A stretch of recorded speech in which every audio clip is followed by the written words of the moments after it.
This conference will now be recorded.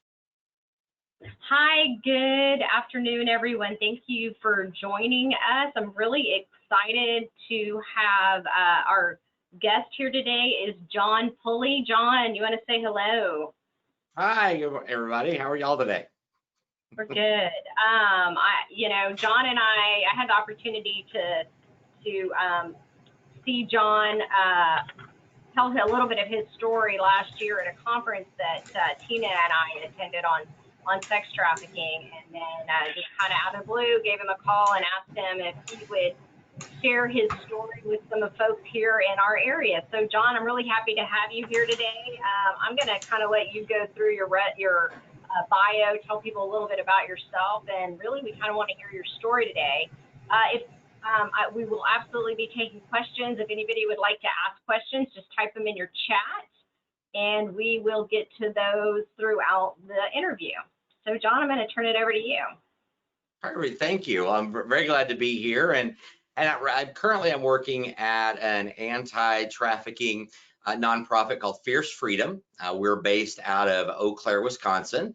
For those of you in Texas, I actually moved here from Dallas, where I lived for 15 years. So I got some, I miss the heat of Texas, I'll be honest.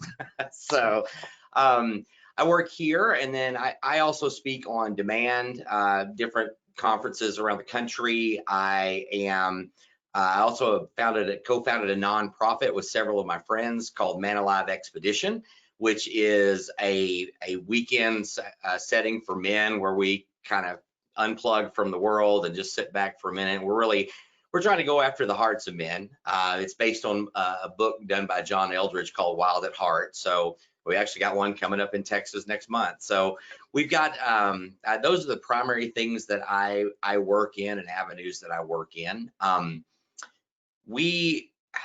got up here, it's just have to tell my story. My story is an interesting one. When I look back at my life, I had a pretty normal childhood growing up, aside from having, things with, like every kid does, right? But I had some things that happened for me that really kind of shaped my whole life in the way that I went about things. My parents divorced when I was pretty young, and my dad, who I love, one of my closest friends, I love him to death. But when I was growing up, there was a lot of pressure on me to perform. I mean, it was you be good at everything you do, and if I'd come home with 7 A's and 1 B, and he'd be like, "Why'd you get a B? You should have studied harder. You could have got an A," right? And Dad didn't mean anything mean by it. He just wanted me to perform at a high level. So I think inside of that the messages that I heard when I was younger about not being good enough, because it seemed like whatever I did or whatever I tried, it wasn't enough. I couldn't accomplish it or be successful enough to be, to be what he wanted me to be. So as a kid that grows up with that, you tend to take on those things. I mean, we all have things that we've dealt with. And then for me, I think that I got into college, and I started attending a church that I was really involved in college. I love this church. It was just good people. They loved each other. They hung out together, just kind of did life together. And it was really a neat group. And in the midst of that, I picked up a roommate. And the roommate that I got, he was actually from Texas, and he was going, because I'm from Arkansas originally. I didn't say that. But we were roommates together. And at some point, we went to the same church together, did stuff together, worked together for a little while. But at some point, I got a phone call from a sheriff's department, and they said, "We need you to come down here and talk to us." And I'm like, well, that's kind of strange. As it turned out, I went down there, and I was dating a prosecutor at the time. And so I went down to the sheriff's office, and it turns out the sheriff had said that there was phone calls from my house. He said, "Have you ever had a ticket in Faulkner County?" I'm like, "Well, sure, I went to college there. Yeah, I've had a ticket." He goes, "Have you ever been in Judge so-and-so's court?" I'm like, "Well, I maybe had a ticket in Faulkner County." And then he said, and I said, what am I here for? He said, "Someone from your number called the teenage phone line of the court clerk for this judge and talked sexually with their teenager." And at the time, it's one of those moments like in a movie where you have a flashback and you see all these things line up. I knew instantly that it was my roommate that had done that based on a series of things over the last couple of years. Well, fast forward, I mean, he admitted it, came out and talked about it. Our little church was great. He said when he was a kid, his dad had a nanny for him, and so his dad would go to work. And when he was 6 years old, the nanny pretty much let him do whatever he wants. And he managed to find his dad's porn collection. And he said he would watch porn maybe half a day, pretty much every day as a kid. And he said, I've always had struggles with sexual things, didn't know how to deal with it. I mean, you can imagine if a kid's watching that over and over and over, it just implants things. So he came out, talked about it, and everybody was like, you know, a lot of the guys were so gracious. You know, we could have been there too, but for several choices. We're glad you're coming out and being honest. Well, if you fast forward probably 6 months down the road, he and I worked together, and he was worked with the police and was doing the probation, doing all the things he needed to do. Well, we went to Las Vegas for a conference, and he came back a day early from this conference for work. And when I got back, I found out that his plane landed in Little Rock the night before at like 8:30. Somehow he rented a U-Haul at that time, drove it to where we lived, packed up everything in the house, and he left. So I didn't know. I was like, well, I guess he didn't want to be honest. I guess he didn't want to talk. So in the meantime, my phone bill comes in a few weeks later, and from like 10 o'clock at night until about 1:30 or 2 in the morning, my roommate had called phone number after phone number after phone number, 800 numbers, 900 numbers. And as we started looking into this, because my best friend and I wanted to find out what he was calling, because again, knowing that there were teenage numbers, we wanted to be able to tell parents he's moved, he's not in the state, you know, let them know that, you know, there's probably not going to be an issue. Well, in the midst of that process, there was, we called some numbers that, you know, for me, when I think about pornography usage, it was, you know, as a kid, it just wasn't that much for me. I had seen Playboy, I had seen some things when I grew up, but it wasn't really a big issue for me at the time. And so we started listening to these phone calls, and when we called one of those numbers, I remember hearing the person on the 800 line on the other end talking, and it was an advertisement to try to get you to pay. But I just remember I was stressed about my roommate gone. I was stressed about college. I was stressed about all those things. And I made this call, and there was just something in me that was really turned on by that phone call. I mean, something struck me, and that started a 7-year journey for me, essentially. I found a way I worked about an hour away from home. So when I would drive back, there was probably once a month for a year. If I was really stressed out, I found myself turning to that. I'd stop at a payphone and pick up and call and just listen. I didn't pay for it or talk to anybody, but I remember that over the next few years, that 1 month started being, you know, every 3 weeks or every 2 weeks. So I say all the time, when you start, like, there are things inside of us that we can either feed or starve. I always look at things that way, right? If we're doing successful, if we're, you know, gonna decide we're gonna run and lose weight, we can either feed that and make ourselves lose weight and run and do those things, or we can go, I don't really want to run today, I'm gonna order a pizza. We do that. And sexual addiction and pornography addiction can become the same thing. For me, it grew beyond that. Now, as I was dating a prosecutor, we ended up getting married. And again, over a course of years, it moved from phone calls to now when I'm traveling, I would drive from, say, Little Rock to New Orleans. So I'd drive 8 hours, and I would look at pornography in the hotel room. You know, it's simple things that people go, oh, that's normal. Everyone does that, right? Because I think, at least I know when you talk to most guys, they go, porn is just something that I've seen, of course, and I've used, of course. And I think people are very when I talk to them anyway, they're open about it. But my story progressed in that when I started looking at pornography, I would always go and get massages when I traveled. So that was one of the things I would do, just because you drive, your back hurts, et cetera, et cetera.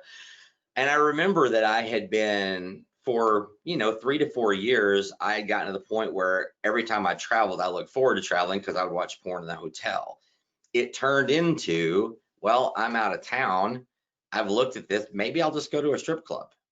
Maybe I'll do that. And so I had started doing that when I would go and travel, because I would travel maybe 2 weeks out of the month and 2 to 3 weeks out of the month. Well, I remember one time when I went to go and get a massage, and at the end of the massage, I remember the lady looked at me and she goes, "Well, are you ready for your happy ending?" Now, if you'd have asked me that question 7 years earlier, I'd have been like, "No, thanks, I'm not interested." That's just not me. I'm actively involved in my church, I'm all that. But because I'd fed myself over a 4-year period, I said, well, okay, well, that just opened the floodgates, because I'm working in Houston now, I'm working in Dallas now.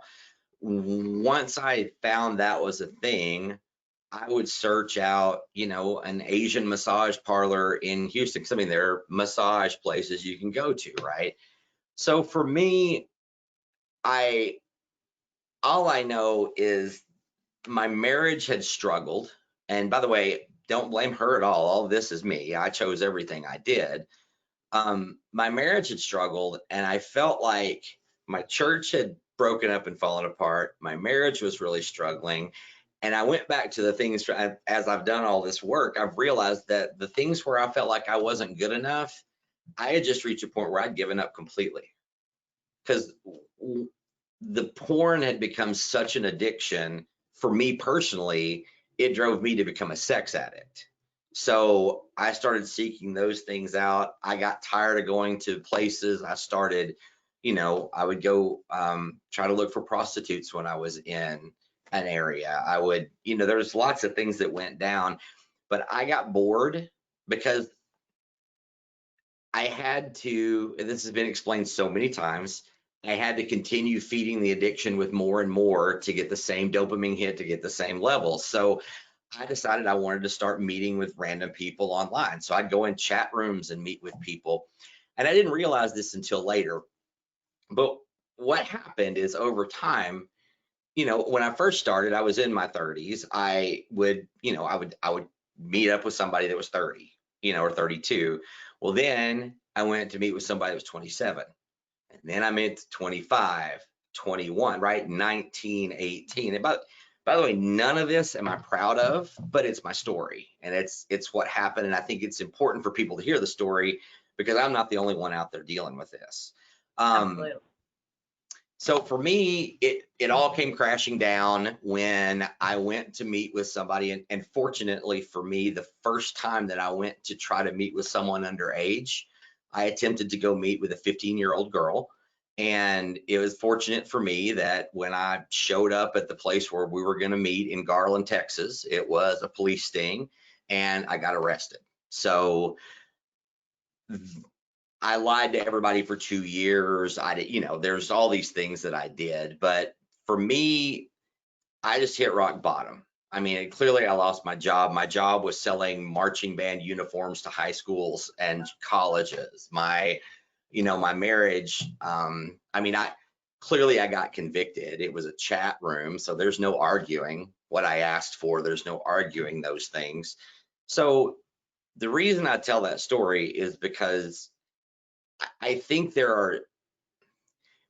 research has shown that porn is very much like cocaine. Some people can look at it and it's not an issue long term. Some people look at it and they're addicted immediately. It's done. And so how does this impact demand? What does this mean? I went through it was about 2 years into my probation, which, by the way, the state of Texas does tremendously well for sex offenders. Their program is unbelievable. It really did help change my life.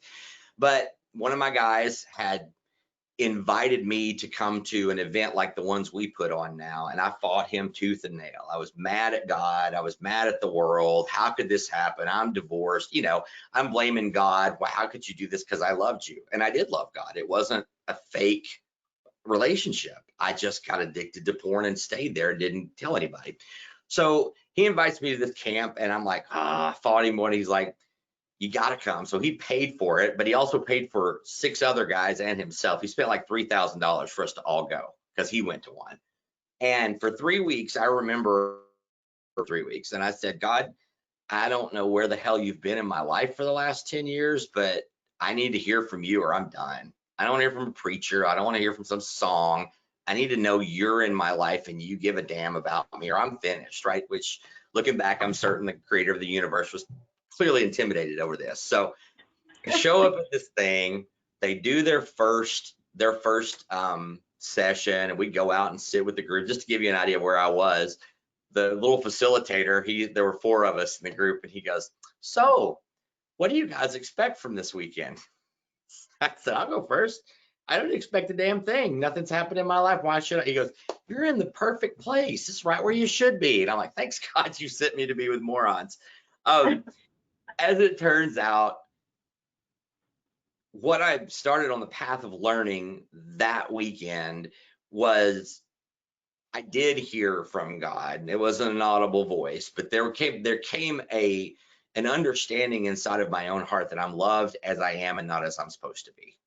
And that expanded out. I started talking to these guys. We have met every week for 10 years, 11 years now.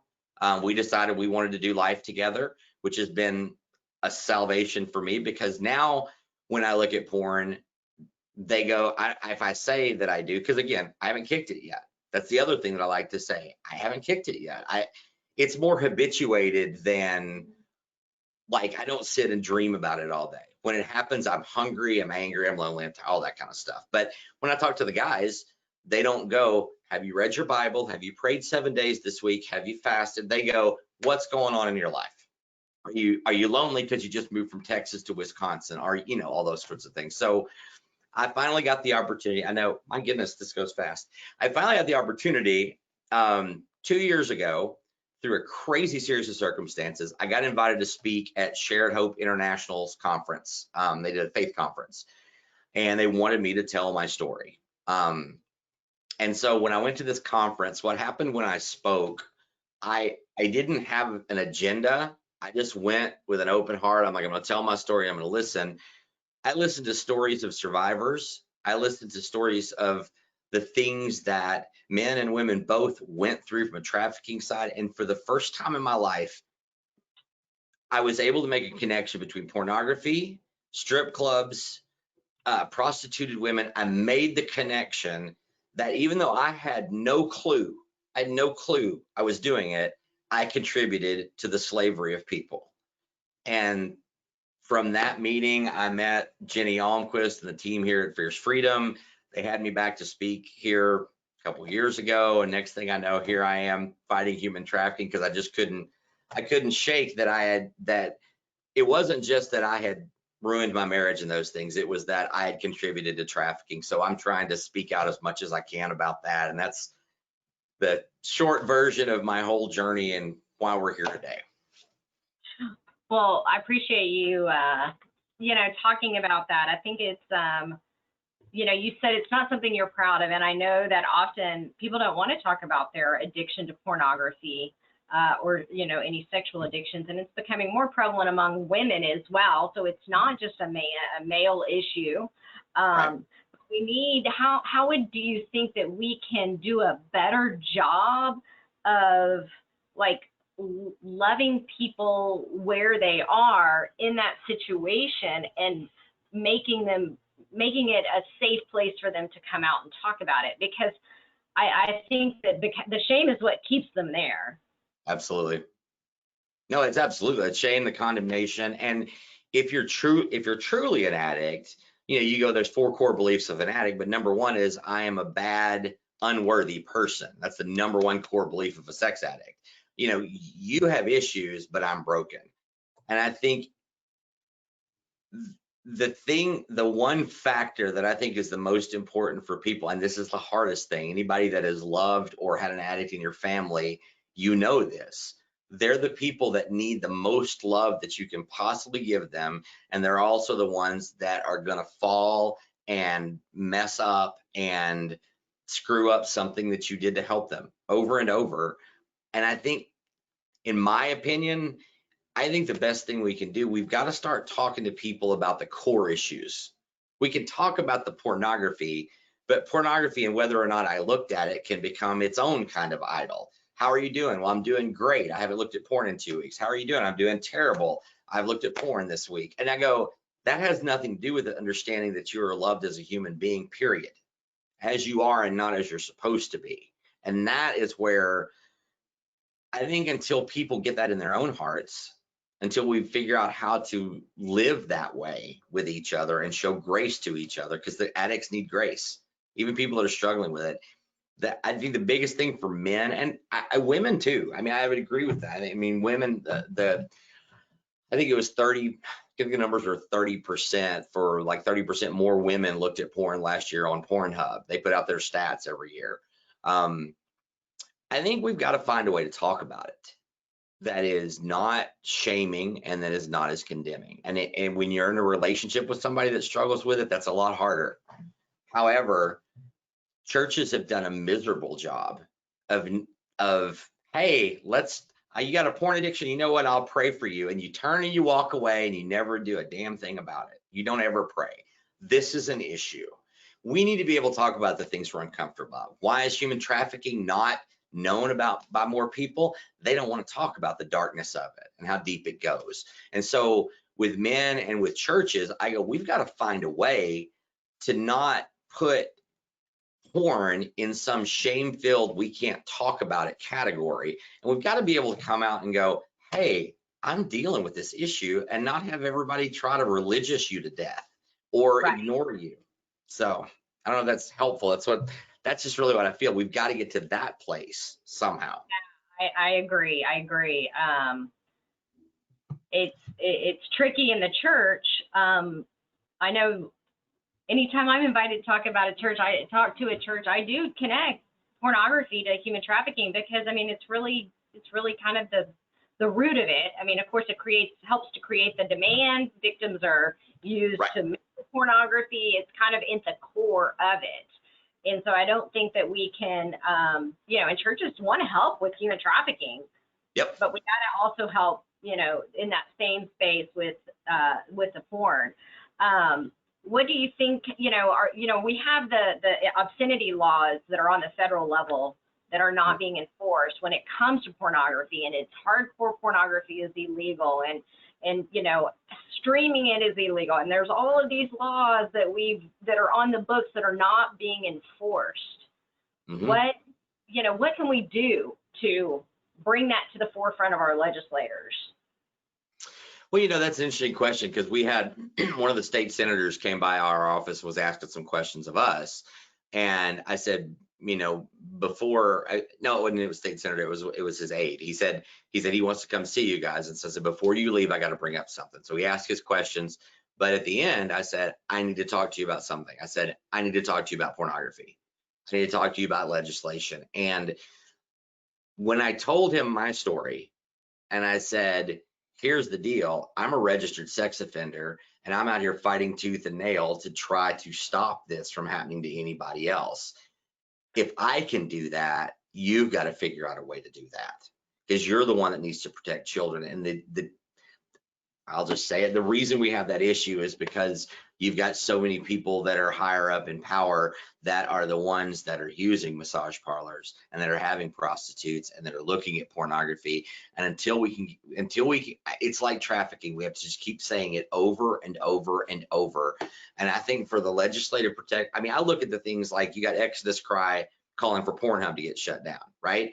That's getting traction. Is it going to do anything? I don't know, but it's getting traction. We've got, again, for whatever reason, people are sharing, about human trafficking more now. We're getting awareness. I think this is the time to grab it. You've got Epstein, you've got awareness happening, you've got all these things. And so I think more stories have to be told. More stories have to be told of the 14-year-old that was taken, raped, her videos up on Pornhub, who requested they pull it down because people in 8th grade were watching it, and Pornhub ignored her because they said, the first thing they said is, this is a verified user. What? I mean, now then, but so I think that's going to be, if we can find those stories, and the only reason they took it down, at least in Rose's story, the only reason they took it down is because she threatened them with a lawyer. She wrote a letter like she was a lawyer and said she was going to sue them, because she even put on there, this is me in the video. I was raped. They ignored it. And so those are the stories that we got to get public, because clearly in the political world, the only way you're going to have impact is if you can drop enough of a stink that impacts people that they're going to listen. John and I attended the first Just Faith conference in Orlando. It's been several years ago now, and we met Ted Roberts. Do you know him? Pure Desire Ministries. I don't know him personally, but yes, I've heard of that. So we sat through his session, and he has a great Bible study for men called the Conqueror Series. Mm-hmm. And he was in the major motion picture making. So that's how the Bible study looks. I mean, so men that do this Bible study then have like super high expectations. If it's the first one they've ever done, they think everyone is going to be this great. But I told my husband, I said, we have to buy this. And so we did, and he and another man started the first men's Bible study at our church using that Conqueror series from Pure Desire Ministries Bible study. And it's a great study. They also have a lot of good resources. I do. What do you say to people that are like fighting, like really struggling with sexual addiction right now? What would be your advice to them? My first and primary advice is tell somebody that you trust. You've got the secrets and the hiding, and it's what promotes the shame and condemnation, which is what continues to drive the pornography usage. You've got to find somebody you can trust to tell. I've heard really great things about the Conqueror series. Haven't read it myself yet, and I probably need to go through it. But my thing is, I just think accountability groups don't work, because I'm all in for being accountable to you until I don't want you to know something, and then I just don't tell you. Walking in brotherhood and genuine relationship with somebody, finding men or women that you can get around, that you can talk honestly with and do life with, not just let's fix the sin and control that.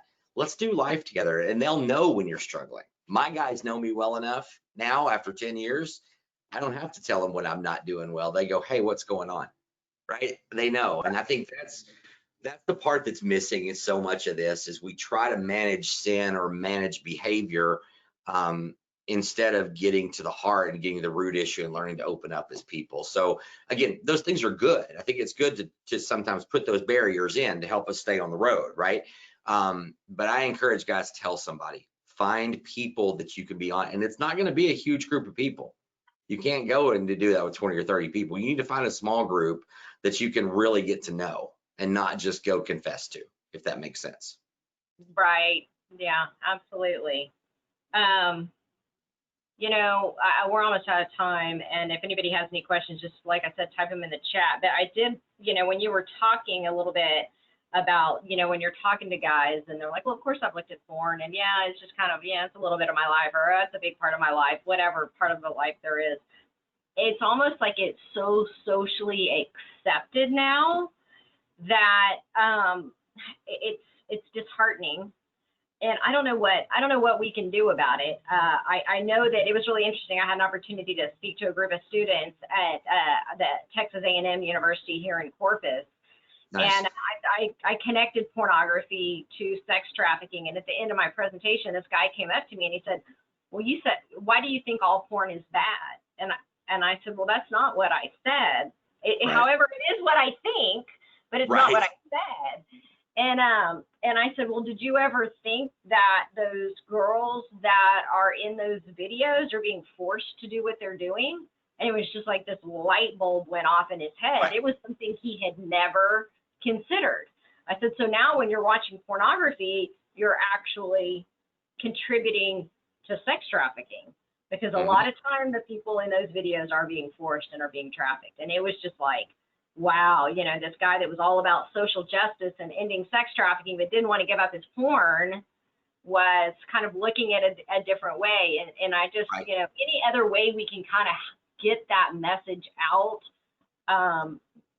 would be great. I have one thing I want to say that I think is super important. The fight against sex trafficking has been primarily a female-led battle, which great job. You ladies have done a tremendous job. I think that there's one thing in particular that is crushing people when they're talking about this publicly. They're going out and they're using this phrase, buckle up. Y'all have all probably said it. Don't use the phrase toxic masculinity. Don't say that.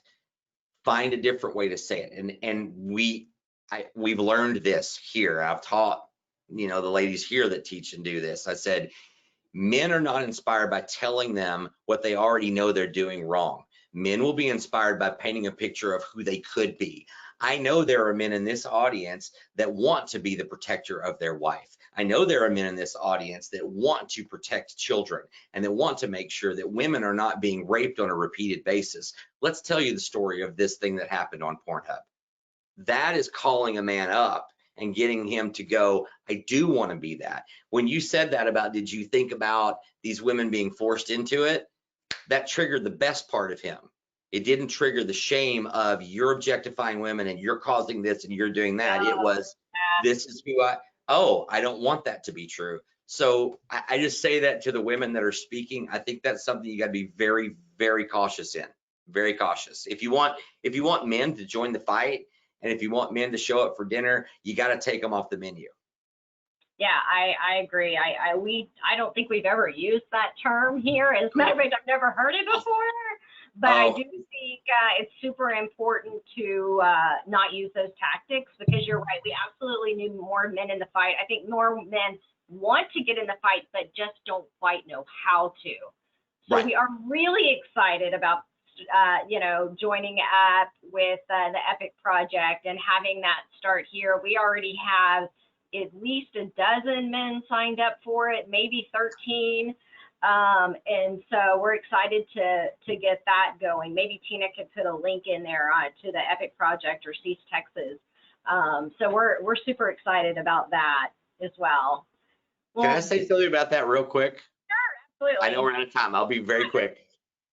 I got the chance to work with the Epic Project at the Super Bowl this year. I got to sit in and listen to what they do, and I love what they do. It's tremendous. They are reaching men who are calling in to buy a woman, and it's talking to them where they are and doing it with dignity and respect. And I look back, and after I did that session with them for an hour, and actually we did for a couple hours, after I did that with them, all I said to them is, if I had somebody like you answer a call when I was trying to do this, I might not be where I am today. And I fully believe that.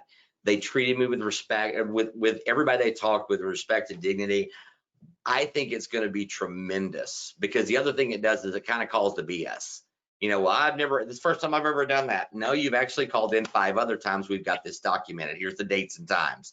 So kind of like, hey, let's look at this. So I just wanted to say, you have done a phenomenal thing for your community to bring them in. They're going to do an incredible job and have real impact. I love what they do. Yeah, we're super excited to join up with Children at Risk in Sept, Texas on this project. And you know, it's a great way, you know, who was ever on. If you're a man and interested, just, you know, contact us here, or you know, ladies, if you think your husbands or sons might be interested, or a neighbor, whatever, you know, there's room for more, always room for more to get involved at that level. And so thank you so much, John. Appreciate your time. Appreciate you joining us. Appreciate all that you're doing and your willingness to tell your story. And I think making it okay for other men to open up. Thank you. I appreciate it. Thank you. Bye-bye. Bye.